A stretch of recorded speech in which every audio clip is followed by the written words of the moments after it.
নমস্কার, today story celeb আড্ডা। আর এই সেলেব আড্ডায় আজকে কিন্তু একটা নতুন দিক নিয়ে আমরা আলোচনা করব। একটা মিউজিক অ্যালবাম, যে মিউজিক অ্যালবামে দুজনের অভিমান নিয়ে কিন্তু কথা হবে। বছরের শেষে এরকম একটা জমজমাট প্রেমের গান যেটা আপনাদের ভীষণ ভালো লাগবে, এইটুকু বলতে পারি। এই মুহূর্তে আমার পাশে আছে তরিতা চট্টোপাধ্যায় এবং সৌরভ বন্দ্যোপাধ্যায়। বছর শেষে তরিতা, এত সুন্দর একটা অ্যালবাম যেটা তুমি তোমার জীবন সঙ্গীর সঙ্গে, লাইফ পার্টনারের সঙ্গে আমাদের সামনে আসছো, কি বলবে? ভালো লাগছে ভীষণভাবে, কারণ প্রথমবার আমরা কাপল হিসেবে অনস্ক্রিন আসছি এবং এইখানে ইসমাইল প্রোডাকশনের এই আমাদেরকে যে অফারটা দিয়েছিল বেসিক্যালি সেটা আমাদের খুব ভালো লেগেছিল। তার কারণ হচ্ছে এটা শুধুমাত্র দেখে মনে হবে, টিজারটা দেখে এতদিনে হয়তো অনেকেই দেখেছে, তার মনে হচ্ছে এটা পরকীয়া প্রেম, বাট একদমই নয়। এটা একটা খুব সিরিয়াস ইস্যু, আমাদের সমাজের একটা অদ্ভুত রোগ নিয়ে কাজ করা হয়েছে এবং সত্যি যদি এই জিনিসটা আটকানো না যায় তাহলে কিন্তু মানে এটা আস্তে আস্তে মানে মনের রোগটা না মহামারী হিসেবে চলে যাচ্ছে, সেইটাই মেসেজ দেওয়া হয়েছে।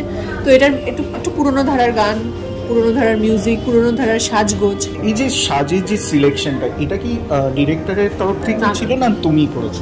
পুরো মানে যে লোকেশন ছিল সেটা অনুযায়ী, গান অনুযায়ী, গল্প অনুযায়ী পুরোটা ডিজাইনটা করেছি। ওর লুক আর আমার লুক পুরোটাই ডিজাইন করেছি আমি এবং আমার যে তরিতা ডিজাইনার হাউস, যে আমার নিজের পার্সোনাল লেটার রয়েছে ডিজাইনার হাউস, সেই জামা কাপড় দিয়ে পুরোটা করা হয়েছে, পুরোটাই আমি করেছি। তরিতার প্রতি এরকম অভিমান কি সত্যি সত্যি ব্যক্তিগত জীবনে কতটা হয়, বা তরিতা কতটা রেগে যায়? অভিমান ঠিক হয় না, যেটা হয় সেটা আমরা দুজনেই মন খুলে বলে দিই। হ্যাঁ, যে যদি আমার কিছুতে খারাপ লাগে সেটা আমি বলে দিই, আর তরিতারও যদি কিছু খারাপ লাগে সেটাও বলে দিই, কারণ না তো জিনিসটা মিটমাট হবে। হ্যাঁ, তো তাই জন্য আমরা নিজেরাই নিজেদের মধ্যে শর্ট আউট করে নিই, কারণ আমাদের প্রেমটাই হচ্ছে বন্ধুত্ব থেকে। তো আমরা এখনও বন্ধু রয়েছি, তো সেখান থেকে দাঁড়িয়ে ঝামেলা সবার মধ্যেই হয়, আমাদের মধ্যে হয়, কিন্তু সেটা আমরা শর্ট আউট করি। সোশ্যাল হ্যান্ডেলিংয়ে দেখতে পাচ্ছি চুমু পাবলিক প্লেসে, সেটা নিয়ে নানা জনের নানা মত। আমরা স্বাধীন ভারতে আছি, আমরা চুমু খেতেই পারি বা নাও খেতে পারি। যারা একটুখানি পুরোনো দিনের মানুষ তারা বলছে মা এ কী হচ্ছে। তুমি একজন সচেতন নাগরিক, অভিনেত্রী এবং আমার শহর কলকাতার একজন বিশিষ্ট নাগরিক হিসেবে কি বলবে?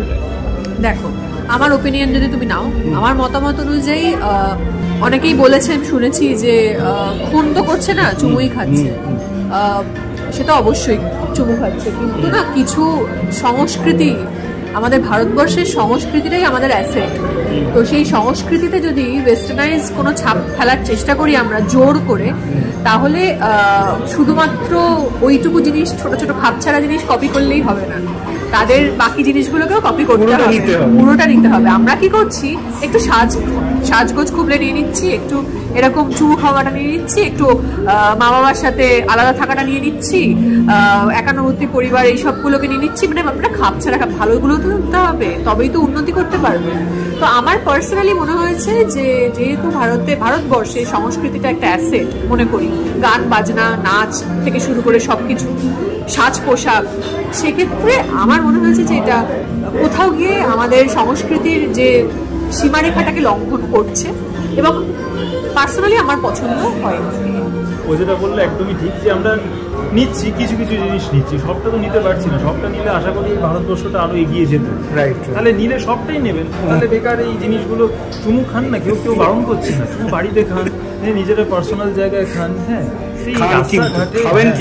হ্যাঁ চুমুটা খাই আমরা, কিন্তু রাস্তাঘাটে এগুলো করবেন না, কারণ আপনার থেকে আরেকজন চুমু খাবে, এবার চুমু থেকে আরো নানান জায়গায় বিষয়টা এগোবে, নষ্ট হবে জিনিসটা। সেটা কেন করবেন বেকার? তাহলে জিনিসটা করুক, সেটা তাদের মতামত, আমাদের পছন্দ হয়নি, সেটাই হলো ব্যাপার। এবার তারা কি করবে?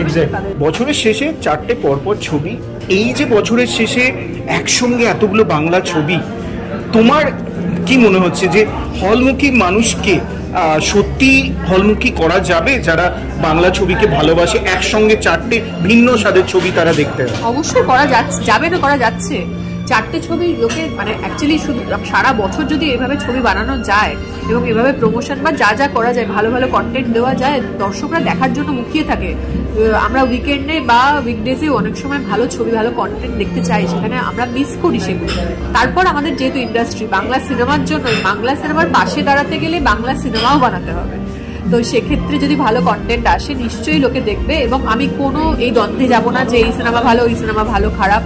আমার মনে হয় যে নিজেদের মতো করে প্রতিটা সিনেমাই ভালো, প্রতিটা ডিরেক্টরই ভালো স্ক্রিপ্টের উপর কাজ করার চেষ্টা করেছে, এবং দর্শকরা এটা ডিসাইড করবে যে 4টে ছবির মধ্যে তাদের কোনটা বেশি কোনটা কম ভালো লাগলো। আমাদের ইন্ডাস্ট্রির জন্য এটা খুব ইম্পর্টেন্ট। আজকে তামিল ছবি এবং বম্বের ছবি যেভাবে রুল করছে ওয়েস্ট বেঙ্গলে এসে, আমাদের সেই ব্যবসাটাই আমাদের ঘরে আসতে পারে, সেটা চেষ্টা করা হোক না। শেষে তোমার যারা দর্শক আছে তরিতা, সৌরভ, এই মিউজিক অ্যালবাম নিয়ে তাদেরকে তুমি কি বলবে? বলবো যেভাবে ছবি বাংলা ছবি দেখবেন সেভাবেই বাংলা গানকেও বাঁচিয়ে রাখতে হবে। তো সেই জন্য এখন আমাদের একটাই প্ল্যাটফর্ম, সেটা হচ্ছে আমরা ইউটিউবে গিয়ে বা যেই মাধ্যমে আমরা গান শুনতে পাই, সেই মাধ্যমে গান শোনার সাথে দেখতেও হবে। খুব সুন্দর গান হয়েছে এবং তার সাথে সাথে পিকচারাইজেশনও হয়তো ভালো হয়েছে, সেটা আপনারা বলবেন। তো একটু পুরোনো দিনের যদি মনে হয় যে গান শুনতে চাই তাহলে এটা দেখুন, এবং কেমন লাগছে সেটা বলতে হবে। একদম, আপনারা কিন্তু অবশ্যই দেখবেন এবং আমরা একদম লিঙ্কটা দিয়ে দেবো আপনাদেরকে। তো আপনারা সেখানে তো দেখবেনই, কিন্তু এই চ্যানেল সাবস্ক্রাইব করে আপনাদের দেখা কিন্তু চাই। আজকে এখানেই আমরা ইতি টানছি তরিতা এবং সৌরভের থেকে। আগামীতে আবার দেখা হবে এবং কথা হবে, এরকমই জমজমাট আড্ডা হবে। নমস্কার।